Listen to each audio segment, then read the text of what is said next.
Coming up, crashing an airplane on purpose.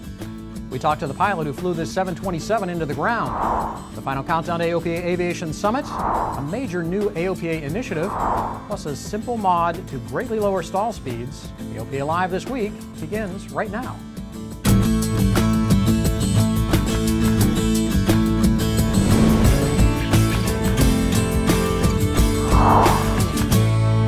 AOPA is taking proactive steps toward growing the pilot population. A major new program has been announced. Thanks for choosing AOPA Live this week. I'm Tom Haynes. The Center to Advance the Pilot Community was created to stop the slow, steady decline in the number of certificated pilots in the United States and seek ways to stimulate growth. Earlier this week, I had a conversation with AOPA President Craig Fuller and Adam Smith about the project. Smith has been named Senior Vice President for the center. It says one of the efforts will be to keep pilots from falling out of aviation. I think one of the areas that we want the center to be interested in is, okay, how do we stop that? And maybe to think, are there some ways that we can bring people back into aviation that have recently lapsed? So that's certainly going to be an area of interest for us. So the Center to Advance Pilot Community is a major investment and a major initiative for AOPA. Craig, how are we going to know that we've been successful? What will be our cue? You know, I think it all comes down to, can we help increase the percentage of people who, once they become student pilots, actually become private pilots. We've got to do a better job facing a pilot shortage in taking those people that express an interest and show an interest and make sure they move through that system successfully. You can see more of our interview with Adam and Craig later in the show, and the entire interview is on AOPALive.org. Well, back in April, veteran U.S. Navy test pilot Chip Shanley joined a very select group of aviators who have crashed an airplane on purpose. Shanley was hired to orchestrate the crash of a Boeing 727 packed with sensors and 3 crash test dummies into the Mexican desert, a science project filmed for the Discovery Channel. Shanley is the president of a company called Broken Wing, and he flew the final 2 minutes of the mission from a Cessna 337, seen here in this video posted to YouTube by a spectator. You know, being that close to a 727 in formation and flying it and then watching it hit, you know, because that's what our jobs as pilots is all designed not to do, is to break up an airplane. It was pretty strange, actually, especially that close.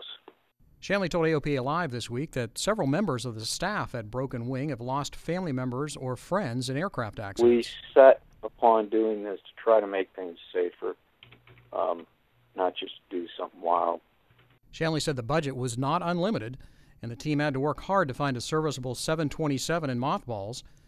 Making the flight safe required parachutes for the onboard crew, with Shanley piloting the final phase using a radio controller straight from a hobby shop. Yeah, absolutely we did. The controllers were Futaba. They were off-the-shelf controllers with protected frequency ranges, and then the actual drone system and the receiver system in the aircraft were designed by Morris Barney in his garage. What a ride that must have been. The television show is part of the Discovery Channel series called Curiosity and will premiere October 7th, that's Sunday night, at 9 p.m. on the Discovery Channel. Those of you watching in Europe can look forward to an October 11 air date on the BBC. Well, it's just a few days until AOPA Aviation Summit 2012 kicks off in Palm Springs. We're putting final touches on what is in store for you. In less than a week, airplanes, aviators, and AOPA will take over the Palm Springs Convention Center.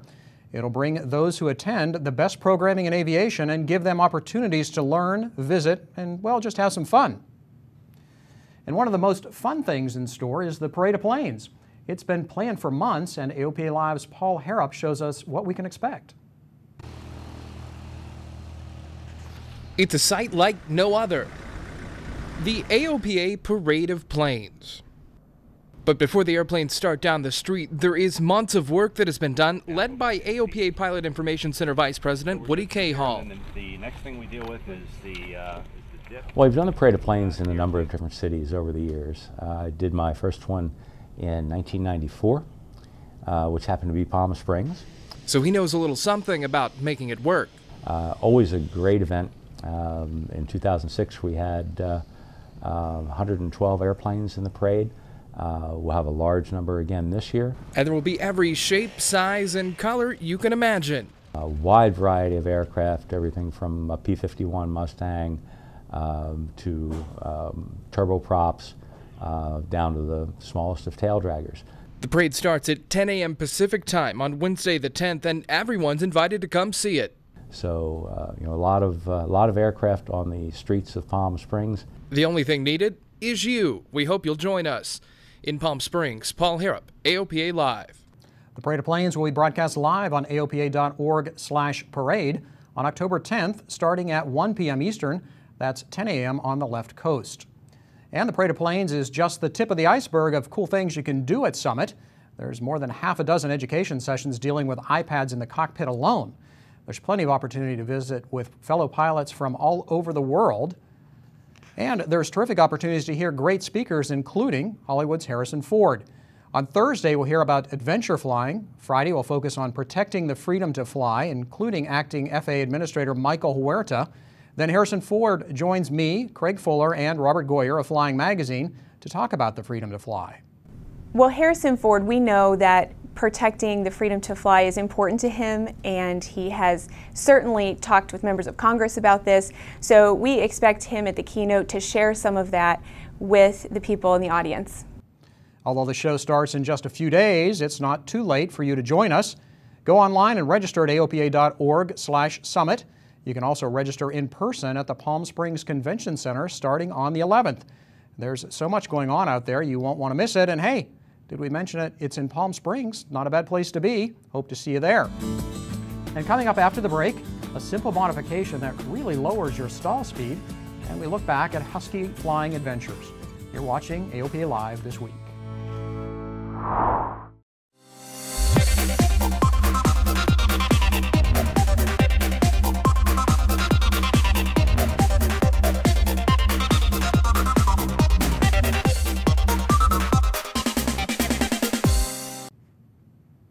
Welcome back. AOPA members are getting a little more bang for their buck these days, and that's thanks to a new strategic partnership with Aircraft Spruce.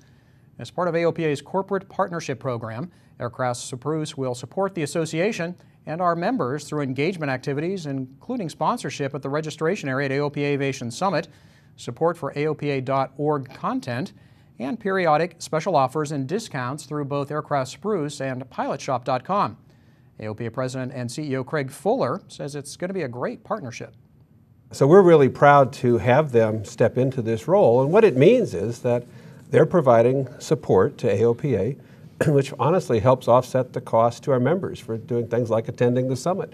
They're going to sponsor the registration desk, and that means that we don't have to spend funds from the dues to do some of these things.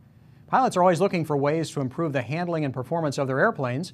AOPA Pilot Senior Editor Dave Hirschman shows us how he got a dramatic improvement in stall speed in his Vans RV4 with vortex generators. The next best thing to being able to fly fast is being able to fly slower, safely. And these little metal tabs are called vortex generators, and they make tiny little horizontal tornadoes that allow the airplane to fly at a higher angle of attack and a slower airspeed so that it stalls slower. These vortex generators are a kit that comes from a company called Micro Aerodynamics. And they supply the kit and the template and everything that's needed to install them. The templates are already made. You don't have to do a lot of measuring. You just lay out the templates on the wing. It shows you where to attach the vortex generators, and then you just glue them on. These are both for certificated airplanes and experimental airplanes. This was done under the supervision of an A&P mechanic, and it took us a couple hours on a Sunday afternoon, and flew in the morning to get some baseline measurements, laid out the kit, installed it, and then flew again in the afternoon, and the airplane was much changed. Normally the wing would stall at about 16 degrees angle of attack. And with the vortex generators, that number is over 20. The RV has a pretty gentle and benign stall characteristics to begin with, and I was concerned that adding vortex generators might change that. In fact, it's really improved the stall characteristics because it still stalls straight ahead just like it used to, but it gives a little more aerodynamic warning, a little more buffeting before the stall break actually happens. the angle of attack is increasing, the airspeed is slowing, yet the tufts remain pressed hard against the top of the wing. But watch closely as the stall takes place. They separate right now, all at once. And the spin characteristics have not been changed by the vortex generators. The only difference is that the stall happens at a higher angle of attack and a higher pitch attitude, but once the spin develops, it's just the same as it was before. And there is absolutely no reduction in cruise speed as a result of adding the vortex generators.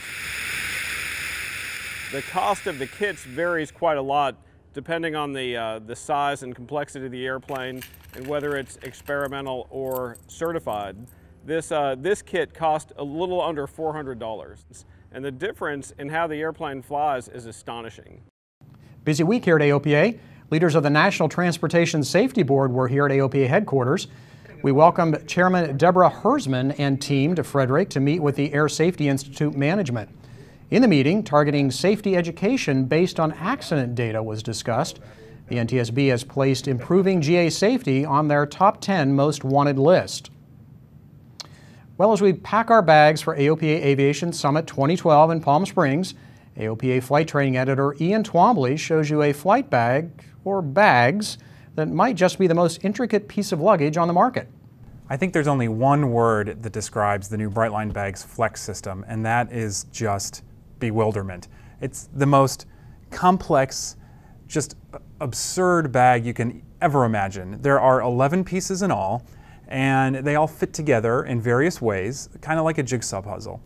And when you first look at, let's say, the website, or you watch somebody do a demo, really confusion reigns. But then you sit around and you start to realize that it does make some sense.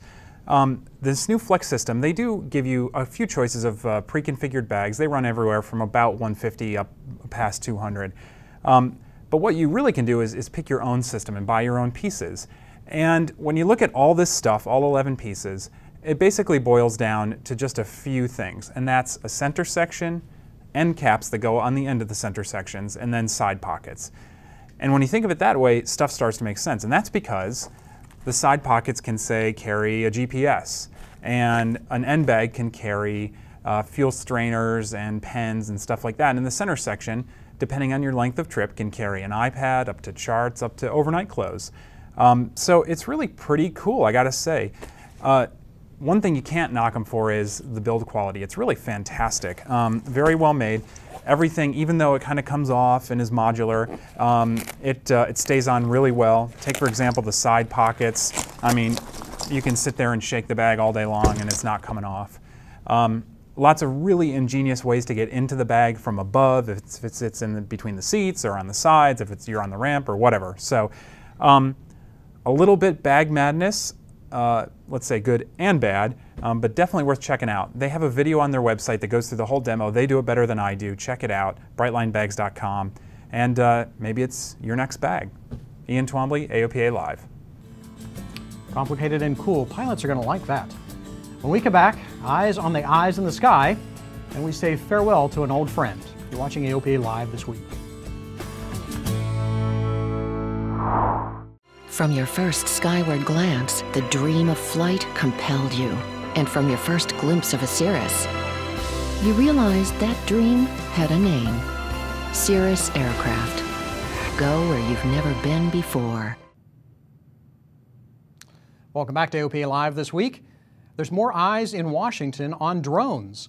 U.S. Senators Jim Inhofe and Joe Manchin have formed the Senate Unmanned Aerial Systems Caucus.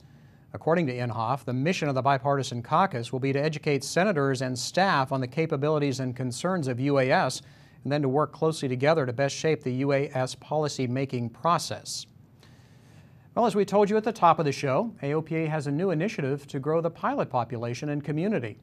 Earlier this week, I sat down with AOPA President Craig Fuller and Senior Vice President Adam Smith to talk about the Center to Advance the Pilot Community. Here's more of our conversation. Well, congratulations, Adam. Thanks, Tom. Welcome aboard.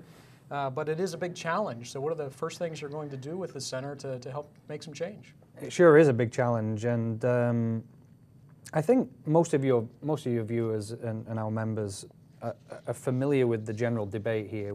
Anyone that's been around aviation for a few years is kind of aware that we're in this slow decline.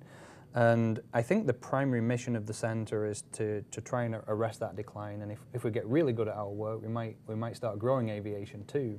And I think fundamentally, this is not something we're going to solve in a year. You know, there's no silver bullet here. It's something that we're going to need to be really thoughtful about what we do and put some strategic initiatives in place. And so I feel like I'm inheriting some good work. Craig's already talked about the research that's been done and the initial steps in the flight training initiative. I'm very excited about the flying clubs side of this, partly for personal reasons, because I got my start in aviation in a flying club in Scotland. And I'm sure many people are aware, if we think aviation's kind of bad here, well, try flying in Europe, because the cost is, you know, roughly 4 times what it is in America, and the challenges to flying are immense. But I suppose their experience over there has created some coping strategies, and flying clubs are healthy and vibrant, and there is just no way that I would have been able to learn to fly without the assistance of a flying club. And I think I learned through that experience, and I joined a club when I came over to America 12 years ago. My experience of clubs personally is that they are, it's not just the affordability of aviation, it is the social side and the way that they create a community. And it seems to be community that gives that stickiness to aviation, keeps us hanging around. So for personal reasons, I'm very motivated on that, but also when I came to AOPA and saw this amazing research that had been done, we've interviewed over 800 members of flying clubs and spoken to just about every one of the 600 plus flying clubs that are in America. It really reinforced my personal experiences and tells me there's a great opportunity here. It's a part of aviation that maybe has been a little bit under-recognized. So we'd like to shine the spotlight on flying clubs a little bit more and provide some help and support to that community. Mm-hmm. An important part of the flight training initiative in general is to just showcase, whether it's flying clubs or flight schools, those who do it well and give them some exposure so that others can learn. What are some of the things planned to do that?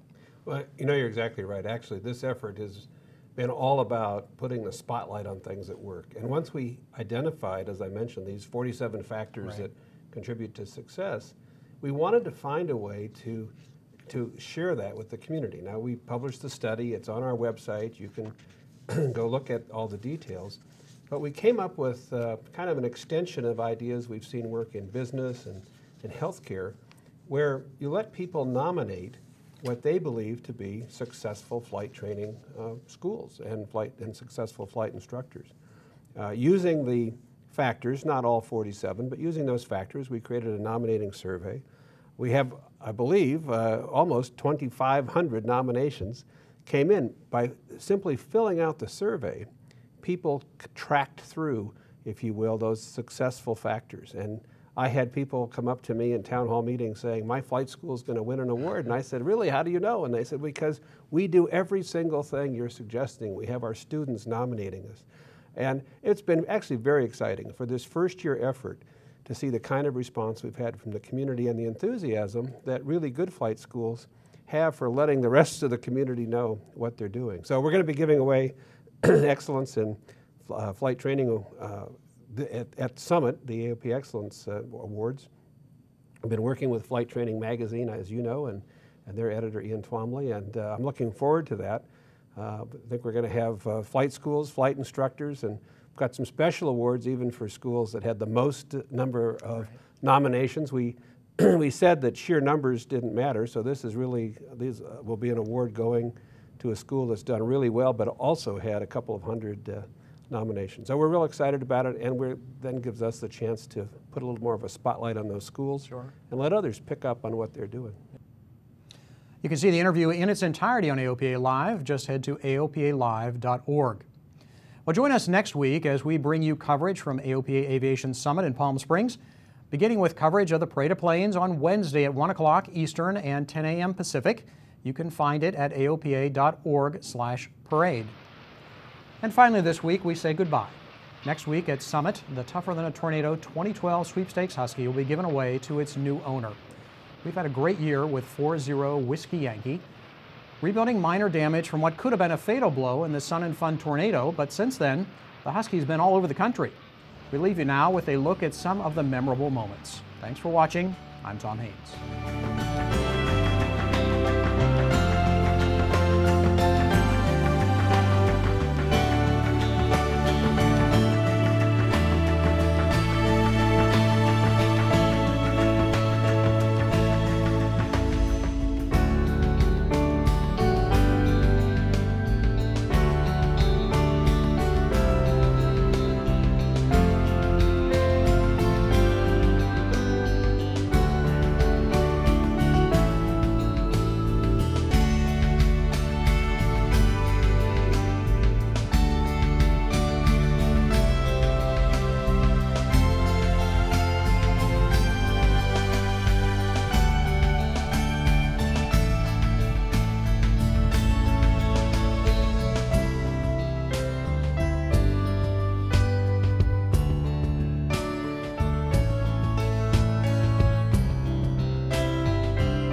Every Thursday, We're working to get you answers. the most experienced reporters in general aviation. Bring you more details as they develop. The stories that affect you. We talk with our own safety expert. Every Thursday, AOPA Live this week.